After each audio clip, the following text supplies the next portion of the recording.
Hey guys, Will from Around the Grounds here, and in today's video we're going to be doing the NRL Round 3 tips for the 2022 season. We're going to be looking at team lists again, we're going to be deciding who we think are going to win the games based on the team lists and their past performances. Also something to note guys, last week I got 6 out of 8 predictions right, which is good, and I got an exact score for the Parramatta and Cronulla game with the Sharks winning 18-16, so let's see if we can get another one this week. So with that being said guys, let's get straight into it. Alright guys, now the Thursday game at 8 PM, we got the Dragons versus the Cronulla Sharks here. This game is going to be an absolute blockbuster. Both teams have started the season quite well. They're both 1-1. The Dragons had a really good game against the Panthers and almost snatched that away from them, which is a solid effort for a team that weren't doing very good last season. And for the Sharks, they defended well and they held out Parramatta well, and they snatched the victory in the last second of that game to absolutely clutch it and get their first win of the season. This game could be very even. Andrew McCulloch is not playing for the Dragons. He'll be out with his injury that he got, and Ronaldo Mulitalo is also out, so I believe Connor Tracy will be coming in for him. I think both these teams, even though it's only round 2, have the potential to make the top 8 this season. I still think the Sharks probably will, and I think the Dragons might. They'll be around the 8, that's my prediction. But with that being said, I think this game's going to be very close. It could go either way, but I'm going to give this one to the Sharks, and I'm going to predict Dragons 18, Sharks 22. Alright guys, now moving on to the Friday match at 6 PM, we got the Tigers versus the Warriors. Both these teams haven't started the season very well. Both started 0-2, which is not ideal, especially for these two clubs who were tipped to have sort of a better season this season than last season. The Warriors for me have been a bit disappointing. Yes, they got close against the Titans last week, but they need to get some wins soon. I don't know what's happening with the Warriors, but something just seems off. Something's not working well. The team aren't playing together well, and they're just not defending or attacking amazingly, but we'll see what happens this game.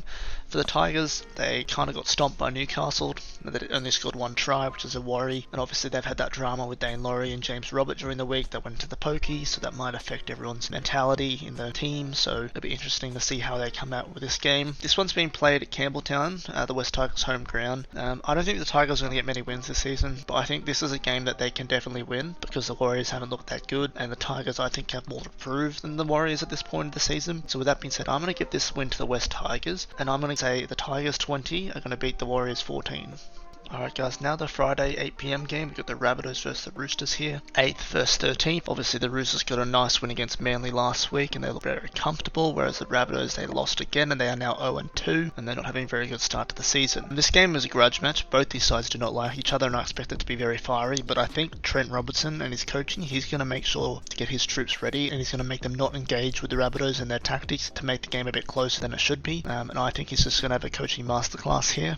It's going to be interesting to see how Latrell Mitchell and Victor Radley square off against each other because both are a bit fiery, so if something starts up then it's probably going to stay for the whole game, which might affect their team respectively. Obviously this one's hard to predict because both these teams have been hit and miss. The Roosters did not have a good first round 1 match, but the Rabbitohs haven't looked very good at all, and because of that I think the Rabbitohs are still going to struggle at the start of the season, so I'm going to give this win to the Roosters, and I'm going to say the Roosters are going to win 22-10. Alright guys, now moving on to the first game of Saturday, we have the Panthers versus the Newcastle Knights. This game, at the start of the season you probably wouldn't think it's going to be a great game, you'd probably think the Panthers are going to win it, but now both teams are 2-0 and both teams are looking really good. The Knights have been surprisingly good for me and they've had 2 really solid wins, so against the Panthers side that are now missing Brian To'o and Nathan Cleary, this is a good chance for them to test themselves and see where they're at. For the teams, Panthers look pretty much unchanged. Obviously Taylor May comes in for Brian To'o and Sean O'Sullivan still starts because Cleary is still out for another week, and the Knights look like the same team they had last week. For the Knights, Jake Clifford has been absolutely immense for them. He's been working really well with Adam Clune, which I did not see happening before the season. It's really good to see that happening already, and obviously Kalen Ponga, there's not as much pressure on him because other players around him have been doing a really good job. I think the Panthers attack has been pretty good this season. They struggled a bit in the second half against the Dragons, but their defense has still been pretty good, and I think that's what's going to get them the win here. I think the Knights will put up a good effort. I think it'll be close about half time, but I think towards the end of the game the Panthers' quality and experience will pull away from the Knights, so I'm going to predict the Panthers 28 to the Knights 16. Alright guys, now moving on to the 5:30 game for Saturday, we have the Melbourne Storm versus the Parramatta Eels, 4th versus 7th. This game has got blockbuster written all over it. Both teams I think are fairly evenly matched from what we've seen this season so far. The Storm are going to be without Harry Grant, even though he's been named, he will not be playing due to COVID, which is a big out for them because they need their star players because they've obviously lost a few players over the summer. For the Eels, they've also lost a few players in the first few rounds, so the outside backs do look a little bit weak. That's probably the biggest weakness for their team, but I think they were unlucky lucky not to win against Cronulla last week, and they played decently. And I'm sort of sensing an upset here. I think the Storm, they're not on the up anymore. There's something telling me that next few years for the Storm, we're going to see a bit of a decline in where they're placed in the ladder and how competitive they are in games. Don't get me wrong, I still think they'll be up there this year. They'll probably be top 4 for sure. But based on that, and based on the Eels, I think this is their last year they can do stuff. I think they need this win here, and I think they're going to upset the Storm. And with that being said, I'm going to predict the Storm 18 and Parramatta Eels 19. Alright guys, now moving on to the last game of Saturday, we have the Raiders versus the Gold Coast Titans, 12th versus 9th. Both these teams are 1-1 so far in the season, and to be honest, Titans have probably looked the better of two sides because they've been a bit more consistent than the Raiders. The Raiders really struggled against the Cowboys last week, which was really surprising after they had a really good win against the Sharks in round 1. The Titans held off the Warriors, and they looked good in parts, but also a bit not up to scratch in some other parts of the game. In terms of the teams list, Brad Schneider is back playing this week, and Josh Hodgson is out for the season, which is a massive blow for the Raiders. For the Titans, they look pretty much the same team as last week. I think this game's going to be close. I think the Raiders are going to want to bounce back. Ricky Stewart's a good coach, and he knows how to get his players ready and firing for a game. This one is also at Canberra, which gives them a slight advantage. Something about the Gold Coast this season, the two games I've watched them play, their attack has been really exciting. They spread the ball really quick, and they're just fun to watch. If they can fix their defense and make sure they can hone in on that, and their defense improves during the season, they'll be a really good side. I don't think there'll be that many points in this game, but I still think the Titans are going to win. It's something telling me they're just going to win this game, so I'm going to predict the Raiders 14, the Titans 16. Alright guys, now the first game on Sunday, we have the 4 PM kickoff. We got the Brisbane Broncos versus the North Queensland Cowboys at Suncorp Stadium. The Broncos obviously being teamed under 2-0, which I don't think many people saw after the few seasons they've had recently. The Cowboys also started the season off poorly, but then they got a really good win against the Raiders last week, which was really surprising to me. I did not see that coming, which has sort of changed my mind on what I think about them.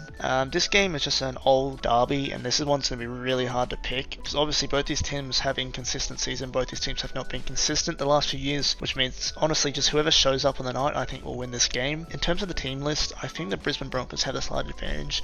If you look on paper of their teams, I think they have the better quality players, probably more experienced players than the Cowboys. I think the inclusion of Adam Reynolds has helped the Broncos heaps, and he was very impactful last week. If the Cowboys are going to win this game, they have to play as a team. They can't have any individuals slacking off or not doing their part. If everyone plays their part, they have a chance at winning this game. But because this game's at Suncorp Stadium, and because the Broncos are 2-0, I think they've played a bit better than the Cowboys have this season. I'm going to predict a Broncos 24 to the Cowboys 16.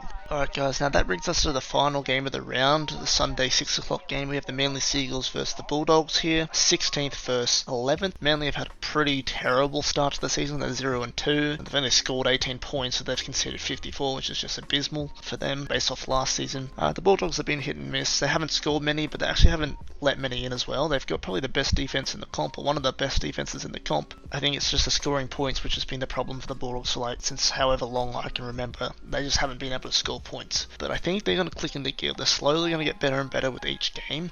I think that'll be the case with this game, but I think it's very hard to tip against Manly this game, especially because they're 0-2, especially because they're going to be wanting to win. In order to have their credentials for the top 8, Manly need to win this game, and I think they will. Team list, Manly seem unchanged pretty much from last week, and so do the Bulldogs. They look pretty much the same. Because of this, and because of it being at Manly, I'm going to predict a Manly 30 to the Bulldogs 18 win. Alright guys, now that is the end of the video. If you guys like the video, make sure to like and subscribe. It'll help out the channel a lot. Guys, we're going to go for a like goal of 30 likes this video. I haven't done one before, but if you guys could smash that out, that'd be amazing. I'd appreciate that a lot. But with that being said guys, drop your tips in the comments and I'll be sure to look at them and enjoy the footy. Take care.